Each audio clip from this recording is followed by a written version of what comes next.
त्याच्यात कुठला वापर बी होत नाही आणि ती जर दुर्घटना बी होऊ शकते ह्याच्यात भविष्यात. त्यामुळे तुम्ही आहे ना ती पाडून त्याच्या जागी समाज मंदिर दुसरं आपल्या छोटे मोठे कार्यक्रमासाठी बुद्धविहार म्हणजे ह्याच्यासाठी तुम्ही प्रयत्न करा. आणि दुसरा एक मुद्दा आहे, आपल्या जे नगरपालिकेचे कर्मचारी आहेत त्यांच्या 3-3 महिने पेमेंट होत नाहीत. त्यांचे पूर्ण पेमेंट आहे ना म्हणजे घर परपंच ही सगळा पेमेंटवर आधारित आहे. त्यामुळे तुम्ही त्याच्यावर पण लक्ष घालून आणि ती चोड इकडे तिकडे उसने ही मागतात पैसे, कारण आमच्या समोरची उदाहरणं आहेत ती. त्यामुळे तुम्ही त्याच्यावर पण लक्ष द्या आणि त्यांच्या वेळेवर पेमेंट करत जा. थोडे बोलून थांबतो. जय भीम जय शिवराय. ते विरोधकाला दाखवून दिलं आणि आपल्या चैतालीताई सावंत आणि जितेश बापू कांबळे यांनी जो उमेदवार दिलता संदीप कांबळे हा देखील त्या ठिकाणी निवडून आला. त्याचबरोबर जो आता मुलांनी सांगितला मुद्दा बापू, तो मुद्दा मी हायलाइट केला होता. तो मुद्दा हायलाइट केल्यानंतर ते समाजाच्या पण नजरेत आलं की बाबा भीमनगर मध्ये काय अवस्था आहे आणि ज्या भीमनगर मधल्या अवस्था असतात ती मी समाजाला दाखवून देत असतो. आणि त्या अवस्थावर ज्यावेळेस मी दाखवून देतो त्यावेळेस समाजाला सुद्धा कळतं की बाबा सूरज कांबळे बोलतो ते करून दाखवतो आणि ती करून दाखवायची धुमक आता सावंत गटामध्ये आहे असं मला वाटतंय. अभिवादन करतो.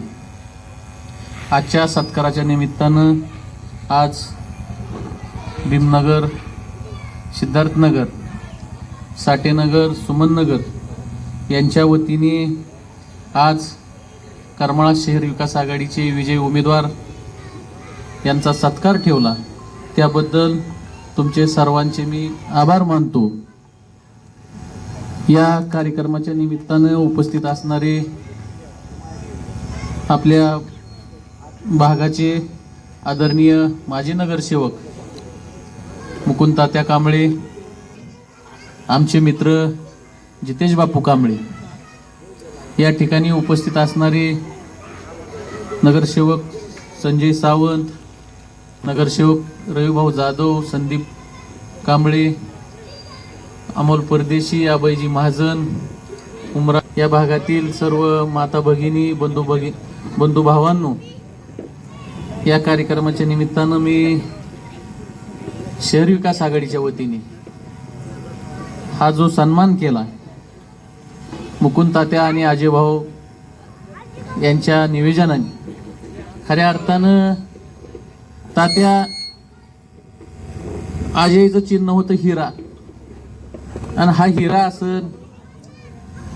आज उमेदवार असताना विरोधी पार्टीचा ह्या आयोजकामध्ये अजयने हे जे निवेदन केलं यातून एकच दिसतं की आपल्या भागाचा विकास करून घेण्यासाठी त्यांनी जे निवेदन केलं त्याबद्दल मी त्यांचं आभार मानतो. आणि खऱ्या अर्थानं आता इथून पुढं पार्टी गट तट हा विषय संपलेला आहे. आता राहिला विषय करमाळा शहराच्या विकासाचा इथनं पुढं होईल. इथनं पुढं कुठल्या पार्टीचा कुठल्या गटाचा हा विषय करमाळा शहरामध्ये नगरपालिकेच्या कामामध्ये राहणार नाही.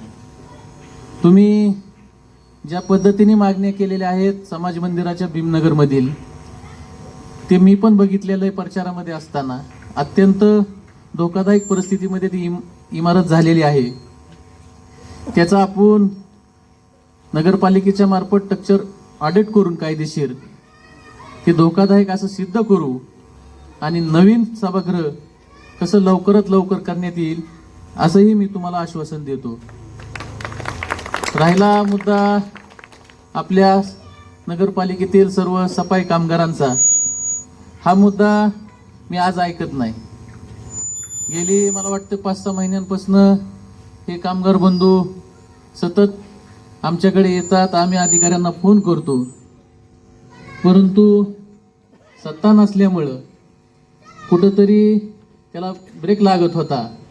आता तुम्ही खरी इमानदारीने शहराची सेवा करतात आणि तुमची पगार मात्र थांबली नाही पाहिजे याची सगळी दक्षता करमाळा शहर विकास आघाडीचे नगराध्यक्ष असतील, सर्व नगरसेवक असतील, हे 100% घेतील. रविभाऊ, आता जबाबदारी आमची की तुम्ही एवढ्या मोठ्या पद्धतीने म्हणजे मदत केली मतरूपी तुम्ही आम्हाला एवढ्या मोठ्या समोर असणाऱ्या बलाढ्य शक्ती असेल, म्हणजे समोर आमच्या धनशक्तीच होती, आणि तुम्ही हा जो किल्ला ह्या भागातील असेल, सिद्धार्थनगर भागातील असेल, अण्णाभाऊ साठे नगर भागातील असेल, सुमन नगर भागातील असेल, हा किल्ला तुम्ही फक्त आमच्या शब्दाखातीर एका आमच्यावरती विश्वास ठेवून तुम्ही जो किल्ला लढवला, तो किल्ला आम्ही कायम आठवणीत ठेवू. तुमच्या कुठल्याच कामामध्ये कोणतीच अडचण येणार नाही असंही तुम्हाला मी आश्वासन देतो. भविष्यामध्ये या भागातील मी युवकांना एकच सांगतो की कोणत्याही कामाला आपण मागे पुढं न बघता, आम्हाला कुठला पीए नाही की पीएला फोन करावा लागतो मग तो आम्ही उचलायचा. डायरेक्ट फोन आहेत, 8 नगरसेवक आहेत, शहरी विकास आघाडीचे नगराध्यक्ष आहेत, ह्यातील कुणालाही जरी तुम्ही फोन केला, जर तुमचं काम जर झालं नाही तर त्याची म्हणजे खात्री मी देतो की ह्यांनी काम जर केलं नाही तर मी तुमच्या पाठीशी 100% आहे. भविष्यामध्ये कोणालाच मध्यस्थी घालण्याची गरज, युवक मित्रांनी मध्यस्थी घालण्याची गरज पडणार नाही. या भागामधून आम्हाला मुकुंद तात्या असतील, रव्याबा असतील, जितेश बापू असतील, यांनी मोठ्या प्रमाणामध्ये सहकार्य केलं आणि प्रथमच निवडणूक लढवत असताना एक मताधिक्य दिलं. याची सकट जाण शहरी विकास आघाडी ठेवणार आहे आणि भविष्यामध्ये तुमची कोणतीही कामं असतील नगरपालिकेमधील ते कामे आम्ही पूर्ण करू. आमचा येथे तुम्ही बोलून सत्कार केला शहरी विकास आघाडीतील सर्व नगरसेवकांचा, त्याबद्दल मी तुमचे आभार मानतो आणि माझे 2 शब्द थांबवितो. जय भीम.